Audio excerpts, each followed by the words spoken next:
Sharp Game here, back with another video. Today I'm going to talk about interracial relationships. And over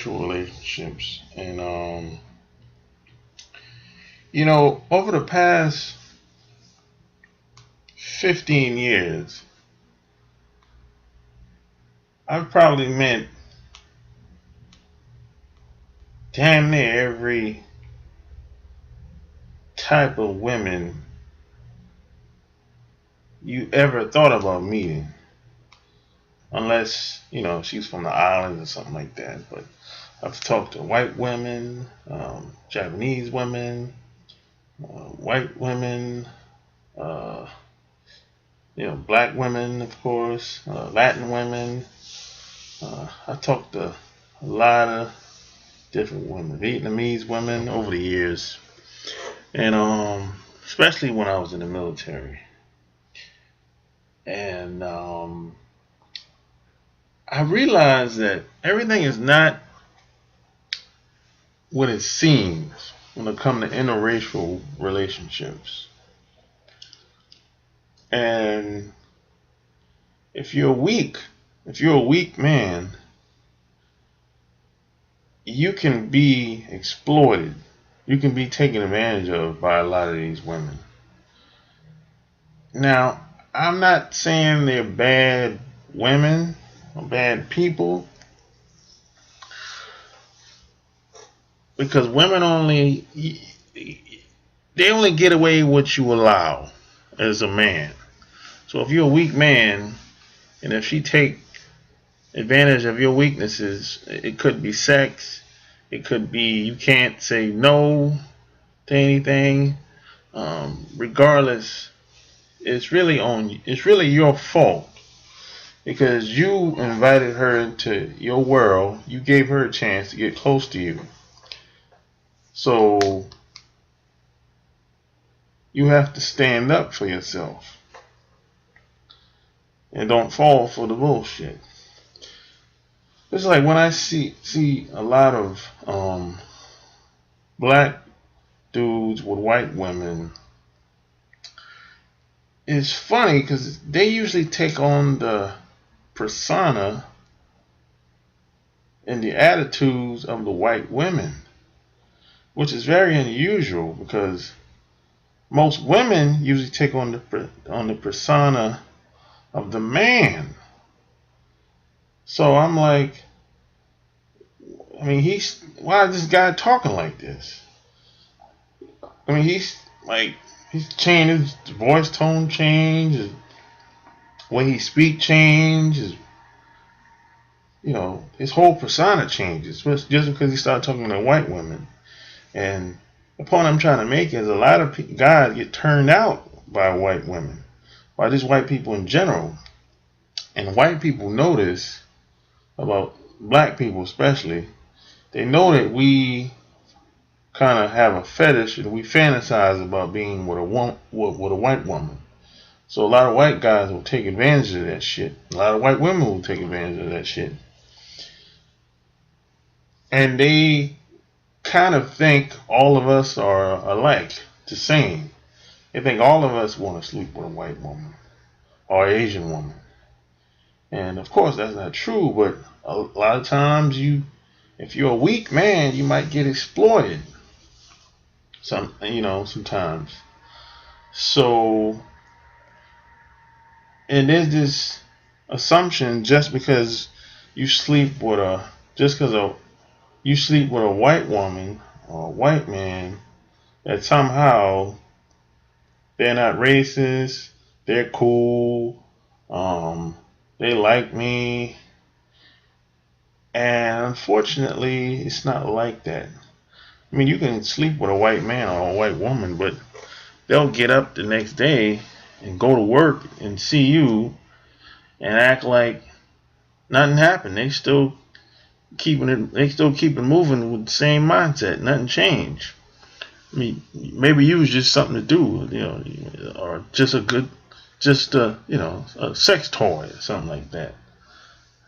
So that's not necessarily true. And just because you get married to a white person or Asian person, that doesn't mean they have your best interest. That doesn't. This is why, just because she's exotic looking or cute, that ain't enough. Just because she sucks some good dick or good in the sack, that ain't enough. I mean, you have to make a living and empower yourself somehow in America or wherever you live, but you shouldn't leave things for chance. You gotta put shit on the table. You gotta let people know where you stand, where you coming from, and make sure you know where they're coming from and where they stand. But a lot of people, especially black people, are looking for validation. And a lot of white people know this, so they take advantage of it. And a lot of Asian women know this; they take advantage of it. Just like a lot of Latin women, they take advantage of it. I mean, most women, unfortunately, will take it. They'll take advantage of your weaknesses and exploit you if you're a weak man. Because you have to understand, most women that you're going to run into aren't coming from a good place. So they'll use your weakness as a competitive advantage in order to exploit, get what they want, whatever the hell that may be. And then another thing you have to realize is when a lot of women try to date and get into interracial relationships, they're seeking to take the what I call the easy way. They're looking for easy access. They're not really. A lot of them aren't really trying to get to know you as a person. They have hidden agendas. They're trying to do whatever they got to do to attain what they want. So they're trying to take the least competitive route as possible. So in other words, if the girl lives in Japan and she comes to America, after a year or two, she might become brand new, like a brand new person.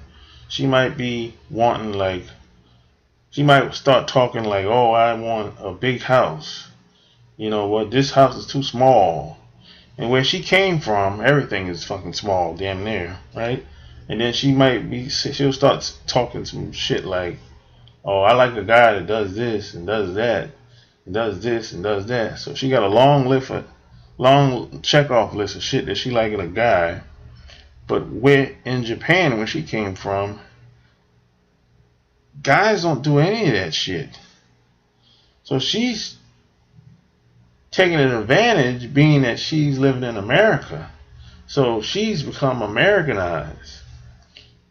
But if she goes back to where she came from, she's just an average chick. So you gotta look out for that shit too. So don't let these women tell you and dictate to you what they want as a man. Because if they're trying to dictate to you what they want, they're behaving in mannish. That's kind of, they challenge you as a man. That's mannish behavior. Because especially if she's from Asia, the women in Asia don't really have no say so on anything. The guys make the last decision. Women in Asia don't boss any guy around. I mean, just like being in America, white women don't tell white guys what to do for the most part, unless he's weak.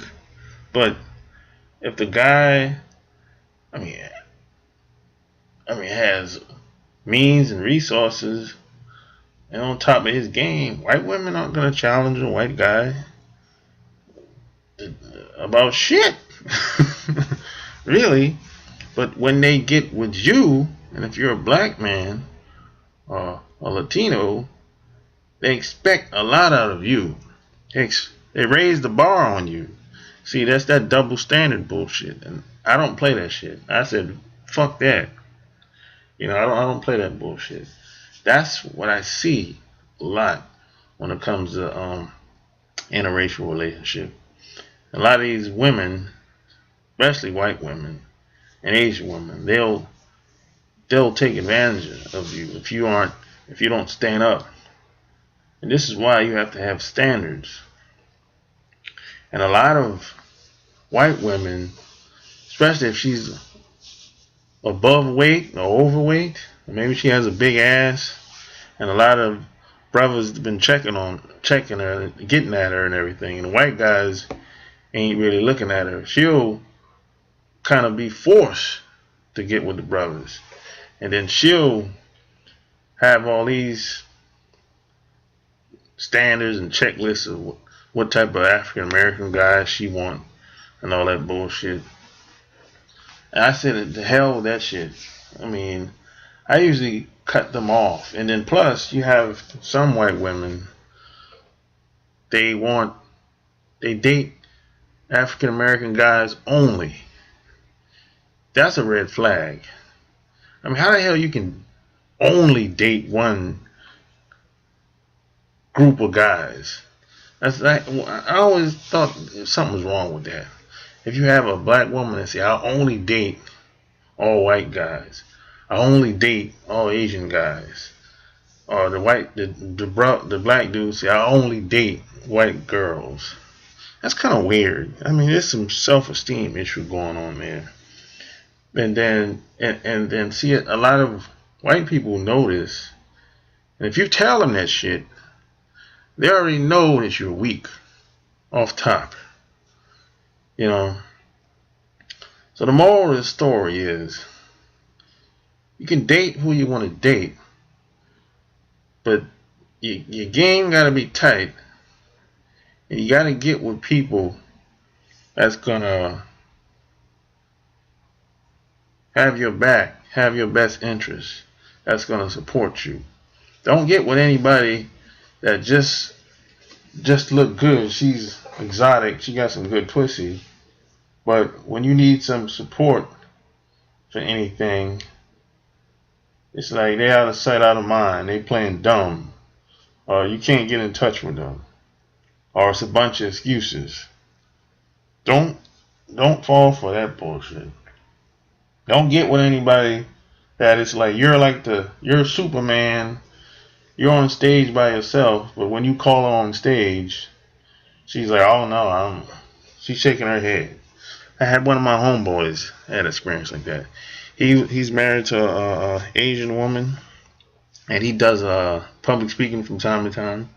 And he went on stage, and couple within the middle of the speech, he called his wife up there on stage for just like part of the speech, and she would not go on stage. So.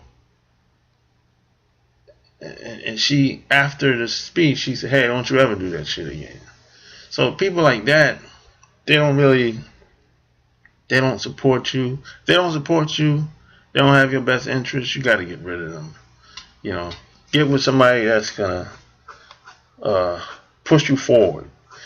Because it's two types of people in this world. People are either pushing you forward or holding you back. There's no in between. So if you like what you heard in this video, subscribe to my channel and check out my blog at chooseyourrelationships.com. That's chooseyourrelationships.com. So I'm Mr. Sharp Game, and I'm out.